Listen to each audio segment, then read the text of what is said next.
May panibagong binabanatan ngayon ng House Quad Committee Lead Chair na si Robert Ace Barbers.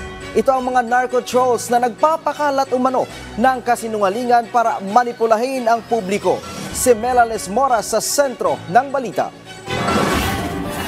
Ilang araw matapos punahin ang anyay narco-vloggers, mga narco-trolls naman ang binanatan ni House Quad Committee Lead Chair Robert Ace Barbers. Sa kanyang talumpati kahapon sa plenaryo ng Kamara, binatikos ni Barbers ang tahasang pagpapakalat umano ng kasinungalingan ng mga naturang trolls para lang manipulahin ang opinyon ng publiko. Partikular anyang tinatarget ng mga troll ang Quadcom, bagay na kanyang pinalagan. Tingin ni Barbers mukhang bayad umano mula sa pogo at drug money ang mga nasabing troll, kaya't dapat ay maimbestigahan na ito. The ultimate goal of the trolls, Madam Speaker, is to create chaos and disorder by sowing false information, confusion, fear, and slander their subjects.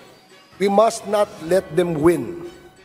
Law and order must be preserved to ensure peace and stability in our society. Samantala, sa ngalan ng pagpapanatili ng kapayapaan at kaayusan, itinutulak ngayon ni Tingog Party List Representative Jude Asidre ang panukalang Anti-Solicitation to Murder Act. Sa kanyang proposal, nais ni Asidre na mapanagot ang mga taong naghihikayat, nagsusulong o naguutos para ipapatay ang isang tao. Sa ngayon, wala pa kasi anyang batas na direktang magtuturing sa solicitation ng hitman bilang krimen.